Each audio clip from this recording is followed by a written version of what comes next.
5 आदमी का खिलाफ एफआईआर किया था, सब तो अरेस्ट हो गया, 3 तो अरेस्ट हो गया है, एडिशनली 5 8 एफआईआर जिस लोग को खिलाफ बोला अरेस्ट हो गया। कानून का शासन है ना, तुरंत कार्रवाई हुआ है, बाकी कार्रवाई होगा। ফের রাজধর্ম পালন করলেন মুখ্যমন্ত্রী। বাঁকুড়ার ইন্দাসে ককরোচ জনতা পার্টির কর্মী শেখ আব্দুল মাফিকের বাবাকে পিটিয়ে খুনের ঘটনায় অ্যাকশন মোডে পুলিশ। অভিযোগ পেতে শুরু ধরপাকড়। মৃতের স্ত্রীর অভিযোগের ভিত্তিতে অভিযুক্তদের গ্রেফতার করা হয়েছে বলে জানিয়েছেন মুখ্যমন্ত্রী শুভেন্দু অধিকারী। একই সঙ্গে প্রয়োজনীয় আইনি পদক্ষেপের আশ্বাস দিয়ে তিনি বলেন, রাজ্যে আইনের শাসন কায়েম হয়েছে, অপরাধীদের কাউকে রেয়াত করা হবে না, স্পষ্ট করেছেন প্রশাসনিক প্রধান। অন্যদিকে শোকস্তব্ধ পরিবারের পাশে এসে দাঁড়িয়েছেন এসএফআই।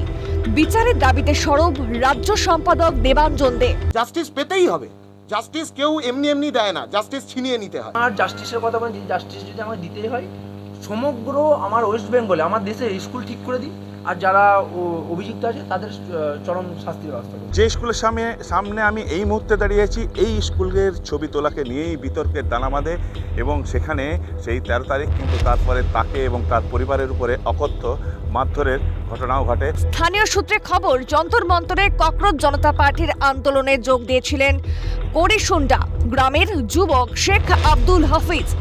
সেখান থেকে ফিরে গত 13ই আগস্ট দলীয় নেতৃত্বের নির্দেশে করিসুন্ডা পশ্চিমপাড়া প্রাথমিক বিদ্যালয়ের পরিস্থিতি খতিয়ে দেখেন সিজেপি কর্মী হাফিজ।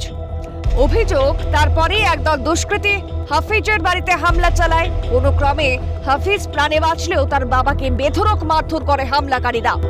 পরে পুলিশের হস্তক্ষেপে গুরুতর জখম অবস্থায় হাফিজের বাবাকে উদ্ধার করে প্রথমে নিয়ে যাওয়া হয় স্থানীয় স্বাস্থ্য কেন্দ্রে এবং অবস্থার অবনতিতে স্থানান্তরিত করা হয় বর্ধমান মেডিকেল কলেজে। চিকিৎসাধীন অবস্থায় সেখানেই মৃত্যু হয় তার। এরপরই উত্তপ্ত হয়ে ওঠে এলাকা। বিষয়টি জানতে পেরে হস্তক্ষেপ করেন খোদ মুখ্যমন্ত্রী।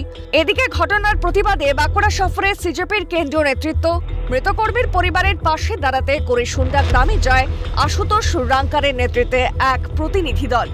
যদিও স্কুলের উন্নয়নে স্থানীয় প্রশাসনের উপরে আস্থা রেখেছেন করিসুন্ডা পশ্চিমপাড়া প্রাথমিক বিদ্যালয়ের ভারপ্রাপ্ত প্রধান শিক্ষক।